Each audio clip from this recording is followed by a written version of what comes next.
ID the Future, a podcast about evolution and intelligent design.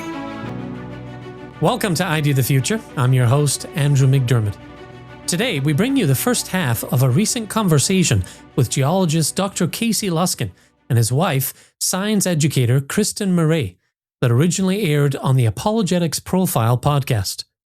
The conversation, hosted by Daniel Ray, begins by touching on the recent sensational headlines of UAP sightings to ask a deeper question.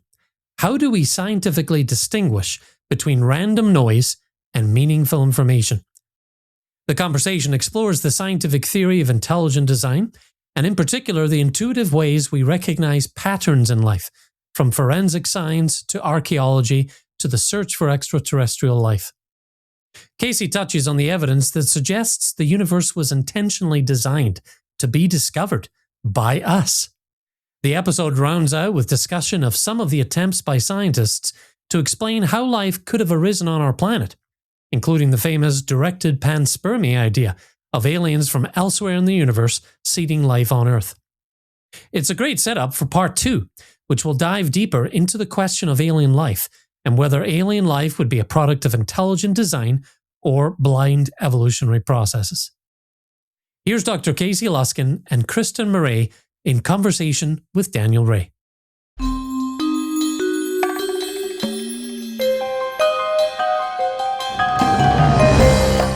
The United States government has recently released previously classified videos and imagery of unidentified aerial phenomena, or UAPs. Many of the videos show luminous entities in the sky maneuvering in ways that defy our current knowledge of the laws of physics, far beyond the capabilities of any known human technologies. Many individuals have also since come forth publicly to share their eyewitness accounts of such sightings. Social media is rapidly filling up with people's personal encounters, not only with these ethereal lights in the sky, but also about their experiences with nocturnal alien visitors who seem to appear in people's bedrooms.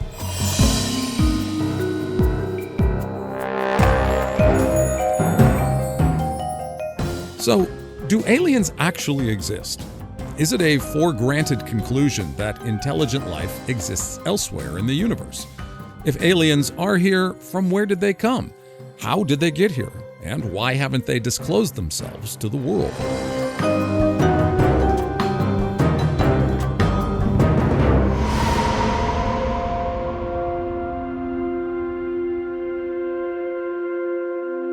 Those who accept a traditional Darwinian account of how life allegedly evolved here on Earth also happily accept that life could have and probably did evolve elsewhere in the universe. If the universe is filled with stars and planets, surely, the argument goes, there must have been other planets and other galaxies where life also evolved. But the size of the universe, or the number of stars and planets within it, do not have, in and of themselves, any actual causal powers to create life.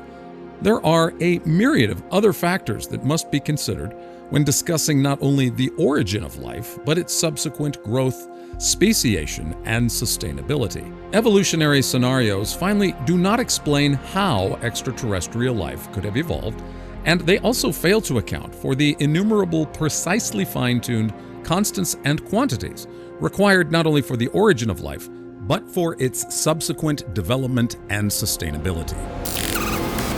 The odds of not just life, but sentient, intelligent, carbon-based life arising elsewhere in the universe are astronomically, outrageously incalculable. But let's just say that intelligent life does exist elsewhere in the universe, and that they could somehow successfully navigate interstellar travel.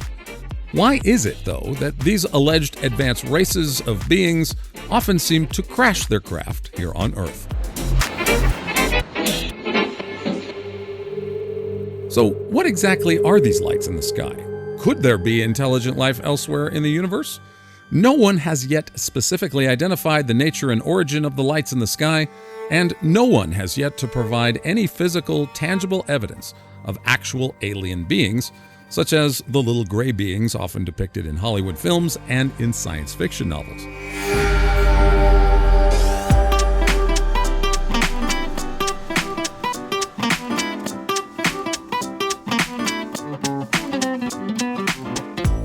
On this episode of Apologetics Profile, I had the opportunity to sit down with science educator Kristen Murray and Dr. Casey Luskin of Discovery Institute in Seattle, Washington, to discuss intelligent design theory, evolution, and the alien question.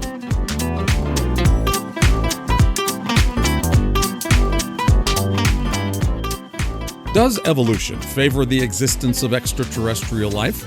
Or does extraterrestrial life pose a significant problem for a Darwinian account of the origin of biological species? We tackle these and a host of other fascinating topics related to intelligent design on this episode of The Profile. We hope you'll join us. As we begin our conversation, Casey explains a little bit about what Discovery Institute is all about. Here is Casey Luskin.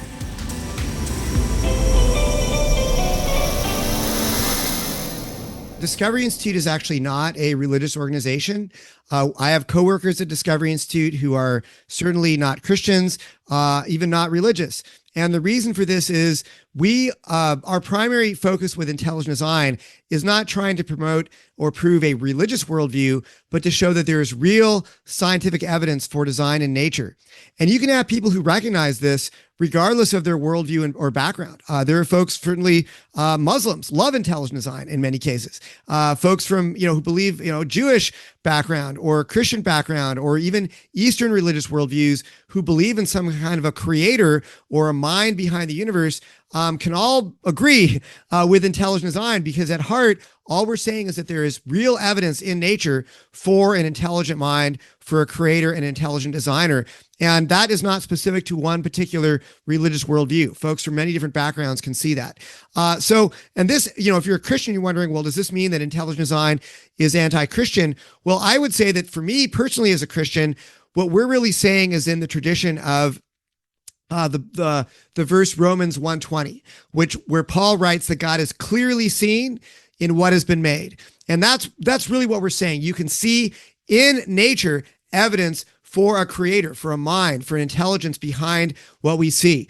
But intelligent design tries to take a scientific approach and not get into questions about who the designer is or identifying the designer. We're trying to say, look, all we're saying is that there's real empirical evidence in nature for intelligent design. I shall also add the Discovery Institute does a lot of things that are not even related to intelligent design. And we have programs that deal with things like trying to solve regional transportation problems in the Pacific Northwest. Not exactly your stereotypical, religious topics. So Discovery Institute is actually a diverse organization with a lot of different programs, with other programs that deal with economics, the homeless crisis, foreign affairs, technology, things that, may have intersections with worldview or faith, but are not faith-oriented, and even our ID program is trying to take a scientific approach. So Discovery Institute is not a religious organization.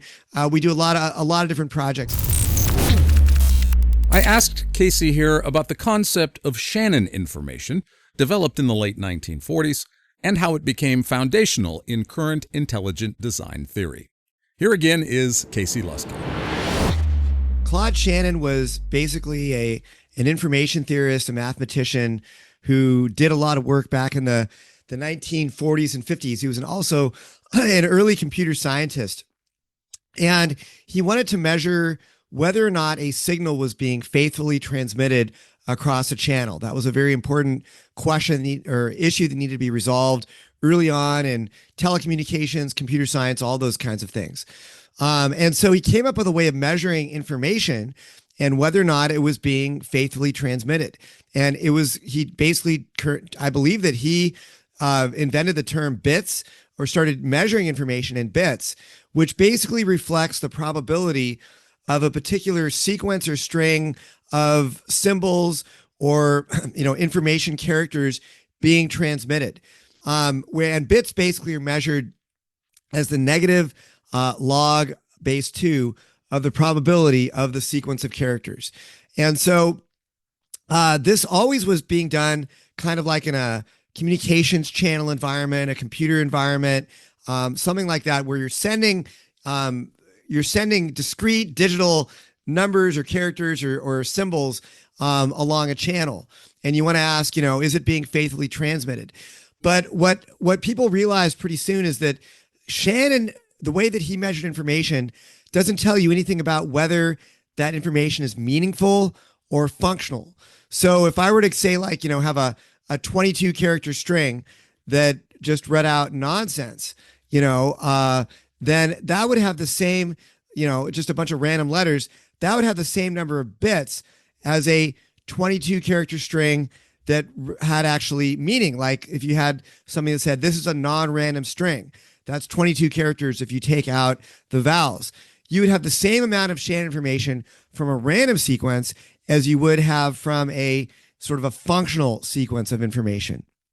And so we needed a way of measuring information that could distinguish between functional and non-functional information. And this is really where intelligent design got involved with the question of measuring information and the idea of complex and specified information. So complex and specified information is a way of measuring whether a string of characters is both unlikely, but also specified to match some meaningful pattern. And it's basically complex, meaning that it's an unlikely sequence, and then specified, meaning that it matches a pattern that means something. There's something meaningful there. And so what ID theorists have decided or have determined is that complex and specified information is not only a good way of deciding whether there's meaning in a sequence, but also a good way of detecting intelligent design. And it's actually a general method of determining whether or not there is a pattern or a sort of a sequence or a set of scenario that reflects the prior action of an intelligent agent. Okay. Kristen, you are an educator who engages with young minds about this topic of intelligent design. I know your background is in chemistry. It seems like from kindergarten all the way through, college and beyond, that one of the foundational aspects of education is pattern recognition. I mean, from number systems to the alphabet, students, it's intuitive. You don't have to tell kindergartners that there's patterns. They recognize it, right? They know when something's wrong. They will point that out quickly. In your classroom, you can tell us a little bit about what you do, and then, how do we distill down to the simplest level of helping students unpack what Casey said in a more simple way? Like, how do we do design detection education? What are some things that you do there?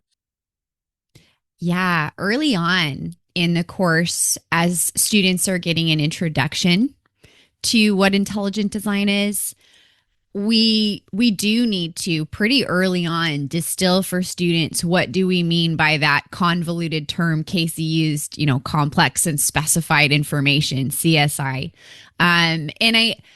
We're fortunate we've got a pretty good resource. I know Case was, I think, a co-author on this, but Discovering Intelligent Design, it's a well-written book that works really well for students. And one of the first ways that they learn to distill that is with 3 examples. I think I'm referring to what the text talks about, but students look at, if I see a series of repeating ones and zeros in a discrete pattern, is that complex and specified? No, that's clearly got a pattern. It's specified, but it's not very complex. And then students might look at just a gibberish combination of numbers and letters, and they look at that and, okay, is that complex and specified? No, it's complex. It's really unlikely, but it doesn't have a discrete pattern to it. It's just gibberish. And then they might look at, a specific text that is in a paragraph form and starting sentence, ending sentence, and is clearly conveying meaning. And they can see that the arrangement of the letters in that particular example is unlikely, but it also conveys meaning and matches a pattern, namely our English language. And so they quickly realize, okay, actually, of those 3 examples, that's the only one that we would invoke or imply, or I should say infer, design, right? That's the only one of those 3 examples. Okay.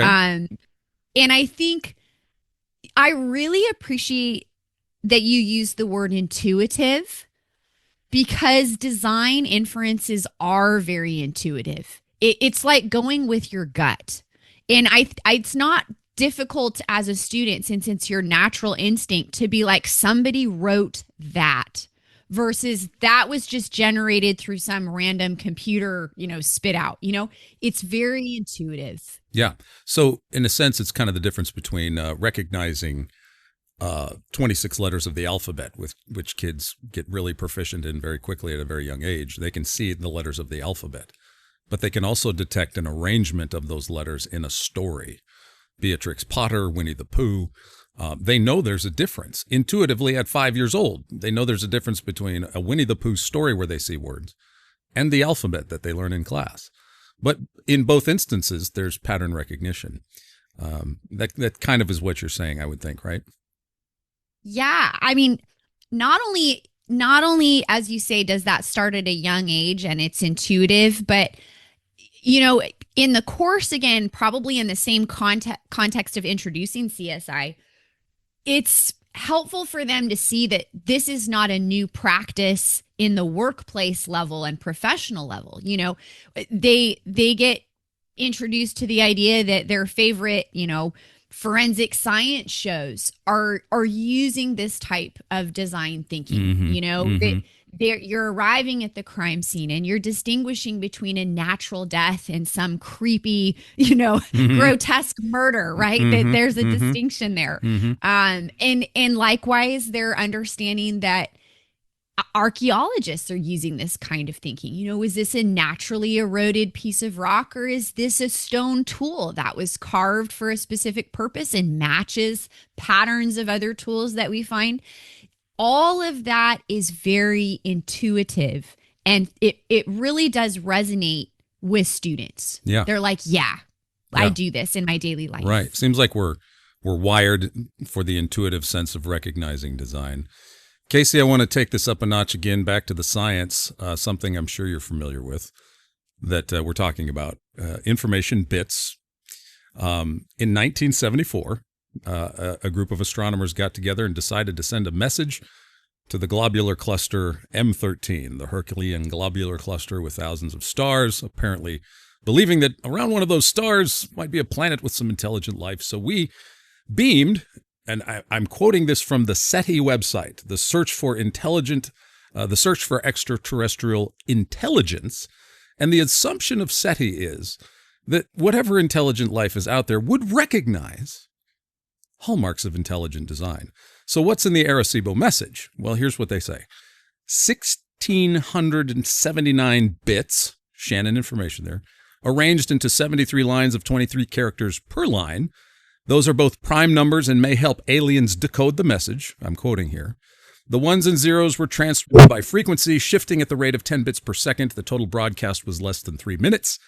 The message consists of, among other things, the telescope, our solar system, DNA, and a stick figure of humans. We beamed that for 3 minutes at the Hercules globular cluster. Now, I've always marveled at this because when we want to talk to aliens, we send out a picture of our DNA and say, intelligent life. But when the aliens come and start reading our textbooks, they soon quickly discover that most of us don't believe that DNA is the sign of intelligent design. How can this be, Casey?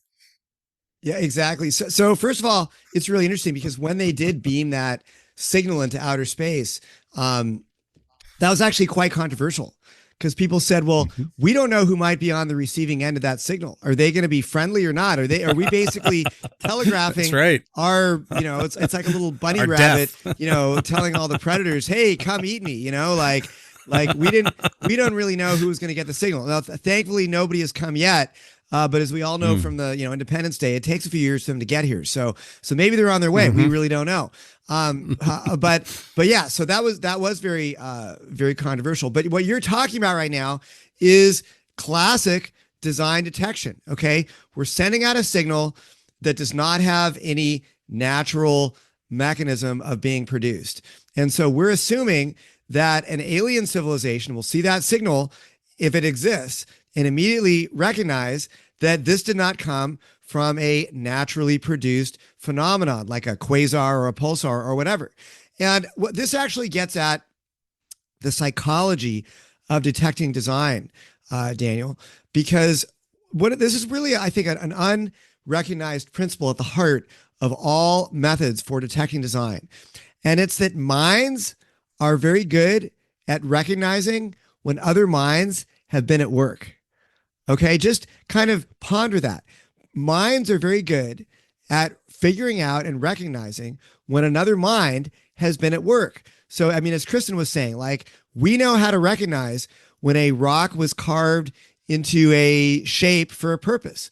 We know how to recognize when there's a pattern of shells on the seashore that didn't happen by chance, but was put there to spell out, SOS or Bobby loves Mary or whatever it may be. So, or we're assuming that alien minds would be able to recognize, okay, this was sent by another species trying to get our attention. So this is at the heart of design detection. And so what we're doing in the intelligent design research community is we're saying, well, can we recognize if a mind was at work in the history of life or the history of our universe, looking at the complexity of the laws of nature, looking at the complexity of information in DNA or the complexity of the cell?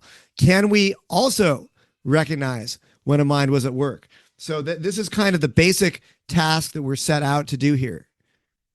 Mm-hmm.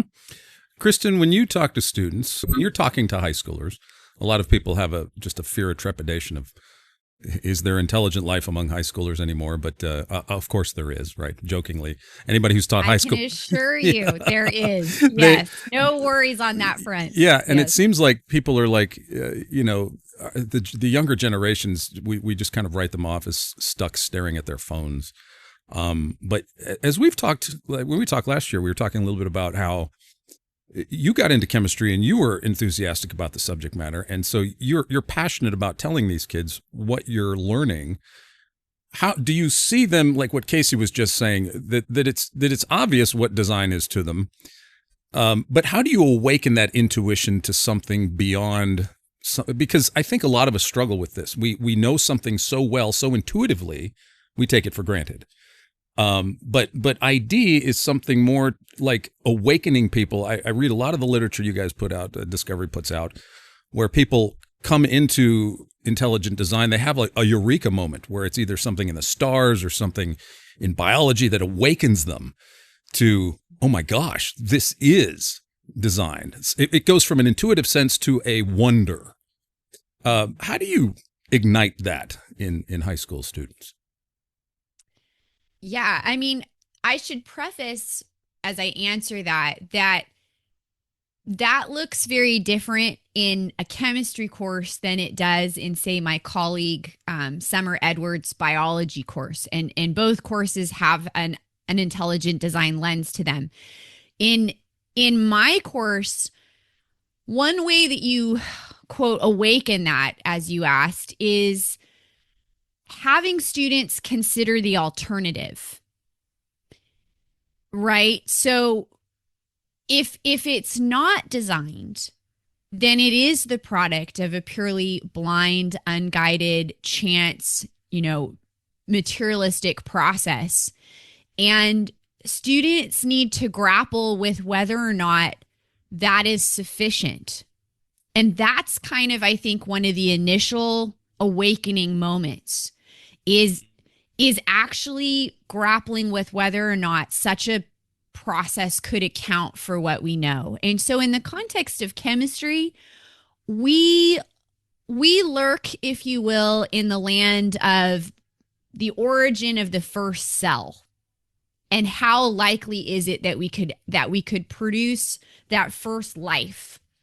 And I can see that for students, I think that they find that question interesting because, of course, if you can't answer that question, you're a long shot from then dabbling in the land in which my colleague Summer dabbles in, which is further down the pipeline, which is how do we then evolve, plants and animals and fungi and much further down the line. I think in a chemistry setting, you're setting students up and awakening them to the need to use design reasoning at the very, very beginning. Can I form that first cell? It's a highly relevant question, because if we can't, we've sort of bottlenecked. You know, we can't go on and discuss the later questions of plants and animals. We need to start at least with a living cell, you know? Yeah. And so I do think that that's a hook that kind of gets students to jump on board. Really, I mean, even for adults, the question of origins is enormously fruitful in terms of like the grist of having an intelligent conversation with somebody. Where does this all come from? The big existential questions can begin with a simple chemistry question. How did we get the first carbon? How did we get the first cell? And where do we have eureka moments of recognizing design in these original entities? How do we get that? Casey, I want to take us back a little bit more, some astronomical history. You might be aware of this, you might not be. But you know, there's a couple of telescopes atop Mount Wilson in California that have been responsible for understanding the shape and the size of our universe. Edwin Hubble gets a lot of credit for those discoveries, but Edwin Hubble had a helper. You may or may not know of Milton Humason, who started at the Mount Wilson Hotel and then later observatory as a janitor. He was cleaning toilets atop Mount Wilson when he was given a position of an assistant. He was instrumental in helping carry the lens of the 60-inch telescope that preceded the 100-inch. That lens was made in France by a wine bottle making company, and that lens went up the backs of pack animals that Humason was helping to drive. Now, that telescope, later when it was being built, became it was the largest at the time in 1908, before the 100-inch was built. But one of the things that it did was pioneered studies in recognizing the spectral classification of stars. And so you have this output of light that stars have a thumbprint, just like we have thumbprints. Stars have thumbprints. And it's remarkably distinct. I mean, with the science that has come out of spectroscopy in stellar observations has basically given us insight into the entire universe as we go forth in that. The other thing that Humason did with that telescope was help us pinpoint our location in the Milky Way. And so it seems like, Casey, like taking some glass on the back of a pack animal, putting it up on top of a mountain and looking out into the cosmos, like the cosmos was designed to be discovered. Why could Humason go from cleaning toilets to discovering our position in the Milky Way and the spectroscopy of stars without this being an intentionally designed way for us to exist in the cosmos? Yeah, I mean, so as soon as you clearly know a lot more about Mount Wilson and the telescope there than I do. As soon as you started talking about Mount Wilson, what I thought of was a very famous story in my family where my grandmother was a war bride, and my grandfather invited her to come over from England to marry him after World War II was over. He was in Los Angeles, so she came over. They settled in LA, and she came over with nothing but her bag of clothes and return fare in case things didn't work out. But they got married, and the very next day he took her up on a hike up Mount Wilson.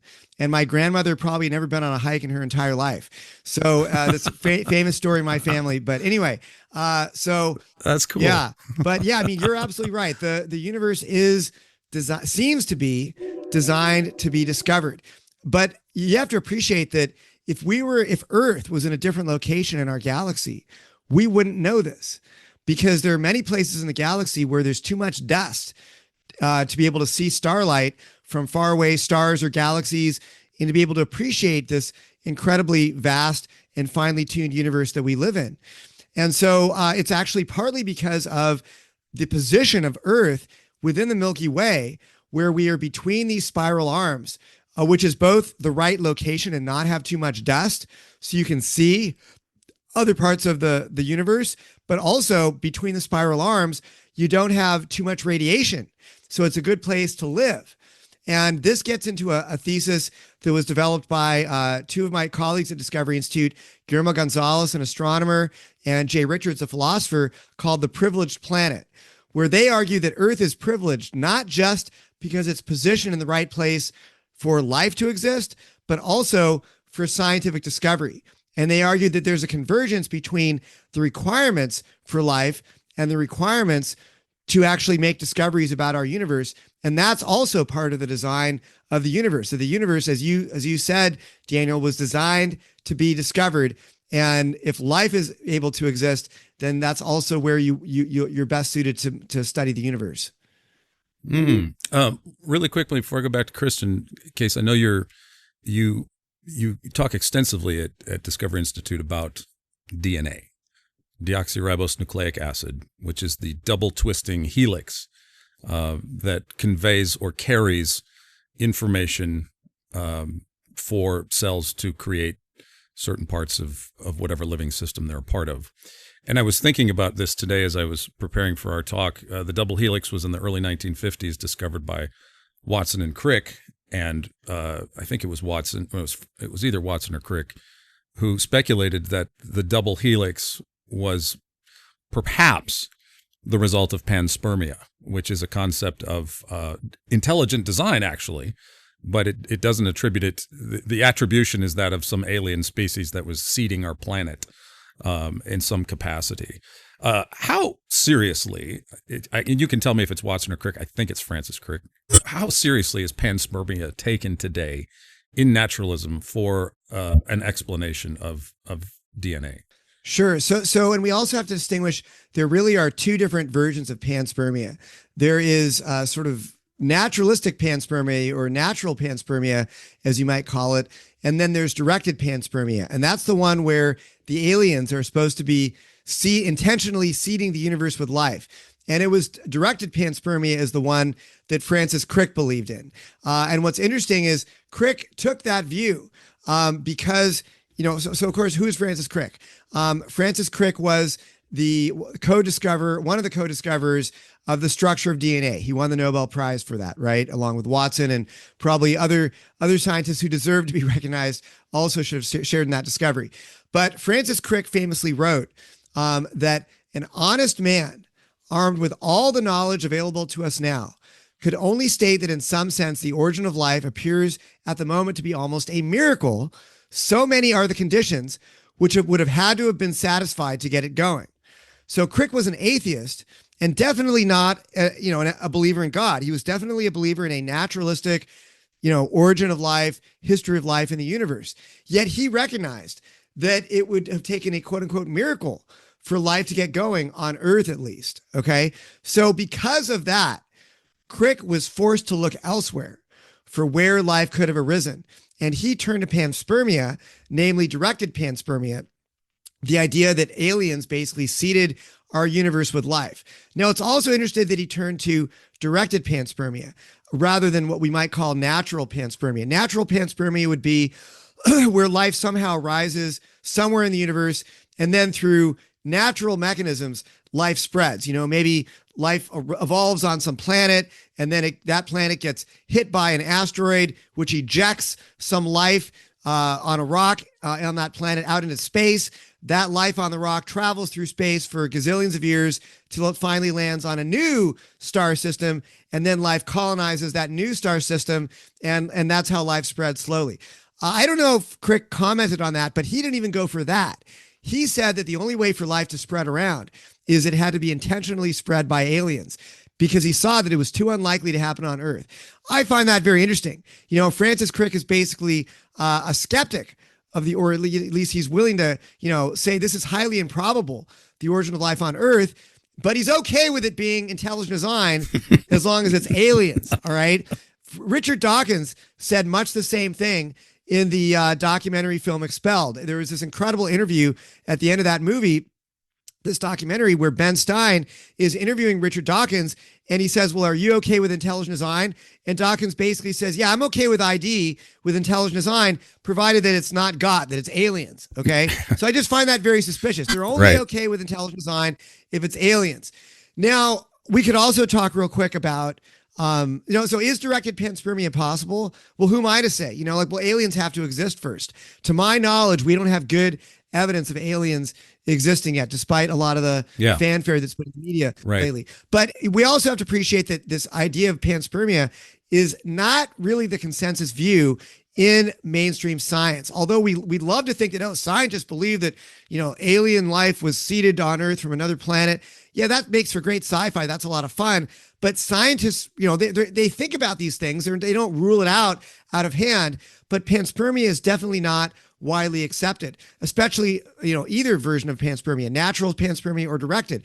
Natural panspermia has a lot of problems, namely that if you were to somehow blast life off into outer space, well, it's going to be incredibly unlikely that life is going to find its way through just some random, blasting of a rock into space, finding its way to another planet. You have to appreciate that most of space is empty. That's why it's called space, okay? And when I say most of space, I mean like only a minuscule fraction of space is occupied even by stars and planets.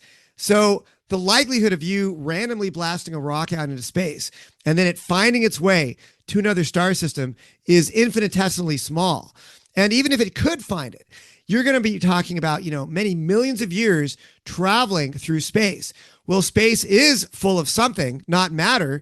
It's full of a lot of very harmful radiation, which tends to kill life. Right. So a lot of scientists have said, look, even if life did find its way to another planet, it would probably be killed by interstellar radiation, cosmic rays, etc. long before it got there. And then if it could find its way to that new star system, it's very unlikely that life would survive the impact. Okay. Yeah. So, and there's kind of a catch-22 here, like a damned if you do, damned if you don't. If you want to protect the life from interstellar radiation, you need a big rock. So maybe you could encase that life in a big rock. Okay. But now when that big rock hits that planet that it wants to colonize with life, you're going to get a huge, massive explosion. I mean, even a modest sized rock hitting the Earth has as much energy as a nuclear bomb. Okay. Mm-hmm. So that is not a good way for life to gently survive the reentry into a new star system. Mm-hmm. Now, another option, though, is maybe life could be carried on little particles of dust. That's another idea people have come up with. And maybe those dust particles could gently float their way into the atmosphere of another planet and not have to deal with this big sort of nuclear bomb-sized explosion when you enter that atmosphere.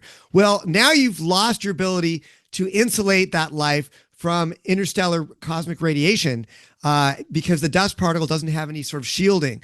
So there's basically not a good solution to this problem for natural panspermia. And for that reason, a lot of mainstream scientists, I would say, are very skeptical of natural panspermia. Could directed panspermia work? Well, maybe, but we haven't seen any evidence of it yet. All bets are off. I think that, whether they actually exist and they're doing this. But we have to understand just the motive for these scientists like Crick or maybe even Dawkins, the motive behind wanting to appeal to directed panspermia, at least for Crick, was a recognition that the origin of life here on Earth was incredibly improbable. Yeah. So we have to take that into account too. That was Dr. Casey Luskin and Kristen Murray with host Daniel Ray on the Apologetics Profile podcast, discussing intelligent design, evolution, and questions of alien life. Don't miss the second half of the conversation in a separate episode, diving deeper into the alien question. For more about Dr. Luskin's work, visit CaseyLuskin.com. That's Casey Luskin, Luskin.com. For ID the Future, I'm Andrew McDermott. Thanks for joining us. We'll see you next time.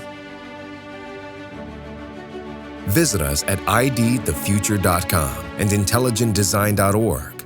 This program is copyright Discovery Institute and recorded by its Center for Science and Culture.